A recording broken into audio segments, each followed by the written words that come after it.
ये करते हैं ईवीएम हटाओ संयुक्त मोर्चा की तरफ से खुले में आके पब्लिक आप जैसे ईमानदार पत्रकारों के सामने आके हमसे डिबेट कर ले। आज भी कानून में जो रिप्रेजेंटेशन ऑफ पीपल्स एक्ट है ना, और उसके तहत जो रूल्स बने हैं उसमें प्रावधान पेपर बैलेट से चुनाव कराने का है।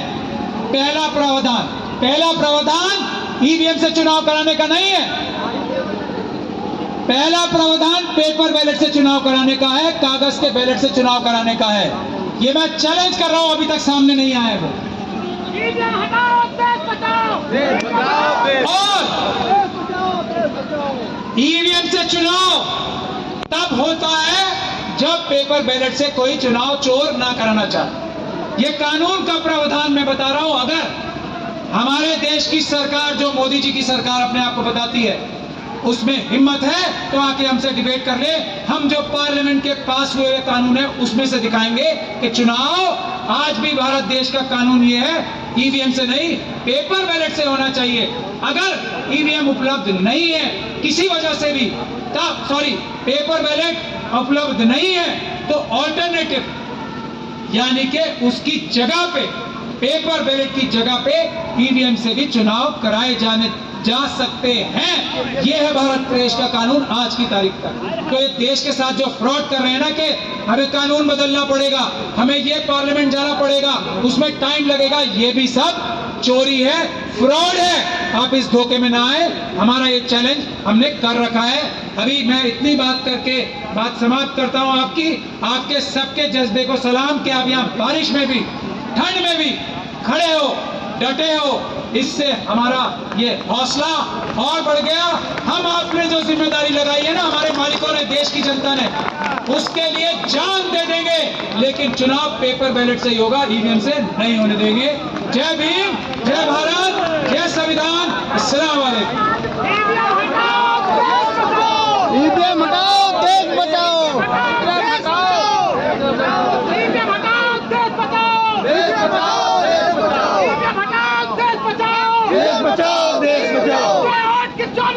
हाँ दोस्तों, बंद करो। ईवीएम से आज की चोरी बंद करो। बंद करो। ईवीएम से आज की डकैती बंद करो। बंद करो। ईवीएम हटाओ, देश बचाओ। देश बचाओ। ईवीएम हटाओ, देश बचाओ। इंकलाब जिंदाबाद। इंकलाब जिंदाबाद। दोस्तों थोड़ा धैर्य रखें। से चुनाव क्यों हो रहे हैं? अगर संविधान में ये प्रावधान किया गया, ये सरकार में संशोधन किया गया, तो या तो चुनाव बैलेट पेपर से होते या चुनाव ईवीएम से होते। इसका मतलब ये है कि ये संवैधानिक प्रावधान नहीं है, ये कानूनी प्रावधान नहीं है, ये बेईमानी है सरकार की, और ये बेईमानी है सरकार की गुलामी करने वाले इलेक्शन कमीशन की। इसलिए ये जो भेदभाव हो रहा है, अब ये बर्दाश्त किसी कीमत पर किया नहीं जाएगा। देश के हर वोटर को, देश के हर नागरिक को ये जानने का हक है कि वो जिस प्रक्रिया से चुनाव दे रहा है, वो चुनाव की प्रक्रिया पूरी तरह से स्वतंत्र, निष्पक्ष और पारदर्शी हो। ये उसका हक है। लेकिन आपकी आंखों के सामने आप सब लोग देख रहे हैं ईवीएम के माध्यम से किस तरह से हमारी वोटों को लूटा जा रहा है। दो उदाहरण से आप समझेंगे। पहले मैं उत्तर प्रदेश का बताता हूं।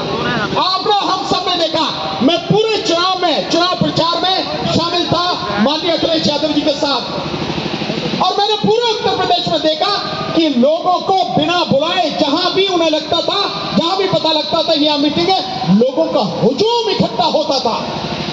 इतनी जबरदस्त तरीके से लोग साथ में थे। और यूथ, विशेषकर जो बेरोजगार यूथ है, जो लड़ रहे थे, वो इतनी बड़ी संख्या में रेलों में भर भर कर अपने गांव पहुंचे और वोट डालने के लिए पहुंचे। वोट कहां गया वोट? और जिस दिन काउंटिंग हो रही थी उस दिन आपने देखा होगा कि 403 विधानसभा सीटों में से 304 विधानसभा सीटों पर पोस्टल बैलेट की गिनती के समय समाजवादी पार्टी 304 सीटों पर आगे थी। और जब ईवीएम से रिजल्ट आया तो पता लगी कि बिल्कुल उलट हो गया।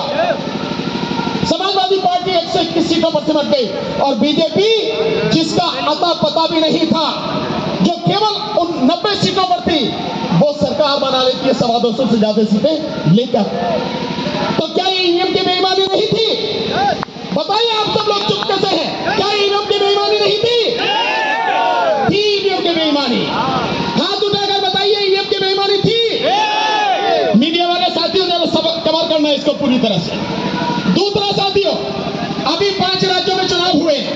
इन 5 राज्यों के चुनावों में आपने देखा होगा जब मध्य प्रदेश में पोस्टल बैलेट की गिनती हो रही थी, उस दौरान उन पोस्टल बैलेट में 230 विधानसभा सीटों में से 199 सीटों पर कांग्रेस पार्टी आगे थी। तो फिर कैसे हो गया एकदम? मतलब वहां बीजेपी का तो पता भी नहीं था। 230 में से 199, यानी 4/5 से भी ज्यादा सीटों से आगे थी। औसत इतना था। और उसके बाद में आपने देखा कि जिस समय फाइनल रिजल्ट आता है ईवीएम के बाद, समाजवादी कांग्रेस पार्टी मात्र 63 पर और बीजेपी 166 सीटें लेकर जीत जाती है। इससे ज्यादा किसी सबूत की जरूरत है नहीं। लेकिन मैं इससे आगे बताता हूं, इससे आगे क्या क्या हो रहा है और कैसे इस तरह की गारंटी दी जा रही है 300 पार 400 पार। क्योंकि आज की तारीख में जो पिछले 10 सालों से जो देश की दिक्कतों की एक जड़ है, जो सारी बीमारियों की जड़ है, इस देश का प्रधानमंत्री 25 फरवरी को हम लोग दिल्ली में उस प्रधानमंत्री का घेराव करेंगे। अधिक से अधिक संख्या में आप लोग पहुंचिए।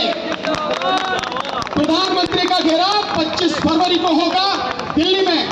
हम सारे के सारे लोग मंडी हाउस पर दिल्ली में इकट्ठे होंगे और वहां से प्राइम मिनिस्टर ऑफिस चलेंगे, उनका घेराव करेंगे 25 फरवरी। ध्यान रखिए, सबको बताइए, अधिक से अधिक संख्या में आइए।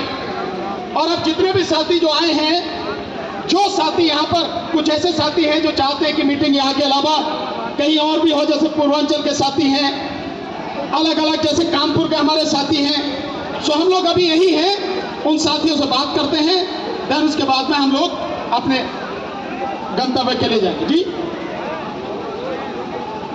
हाँ, बिल्कुल, मिशन जय भीम कंधे से कंधा मिलाकर जो साथ में है, जिसके आदरणीय जो राष्ट्रीय अध्यक्ष हमारे साथी पूर्व मंत्री एडवोकेट राजेंद्र पाल गौतम जी हैं, जिनका जलवा आपने अभी देखा। सारे के सारे पूरे ये होर्डिंग्स ये लेके आए हैं, पट्टियां जो लेकर आए हैं। पूरे प्रदेश में 75 जिलों में इस मिशन को, ईवीएम हटाओ संयुक्त मोर्चा के मिशन को पूरी ताकत के साथ हमारे साथ कंधे से कंधा मिलाकर चलना है। बहुत बहुत शुक्रिया साथी।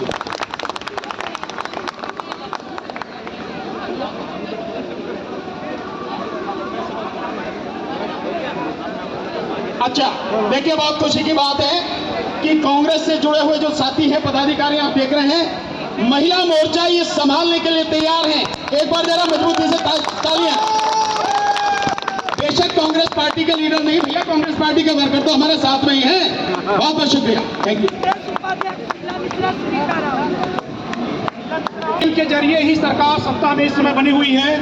अगर ईवीएम के जरिए सरकार सत्ता में नहीं बनी रहती तो किसान, नौजवान और युवा सब लोग परेशान है, फिर भी सरकार के कान पे जू क्यों नहीं रेंग रही है?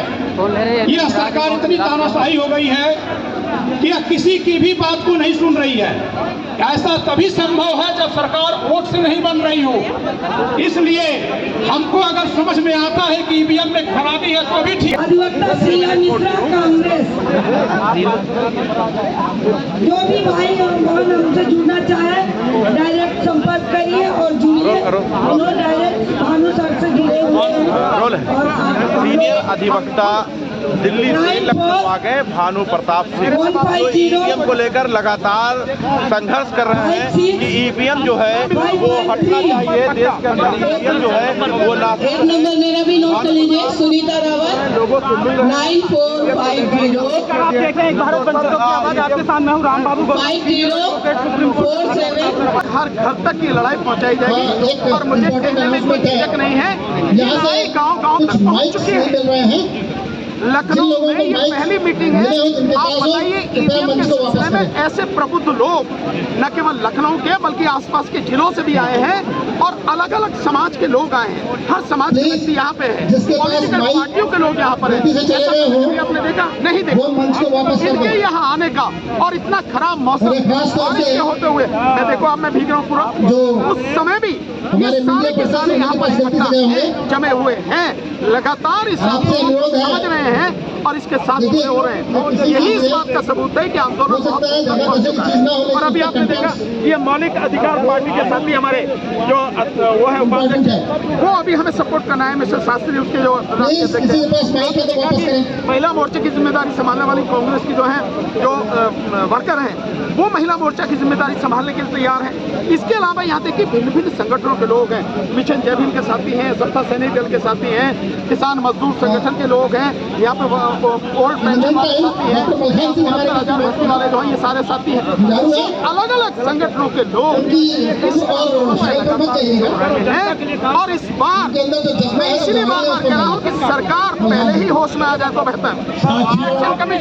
इलेक्शन कमीशन अगर इलेक्शन कमीशन अपनी जिम्मेदारियों को समझ ले जो संविधान में उसे निभानी है, नहीं तो ये जनता इस बार कुछ भी करने को तैयार है।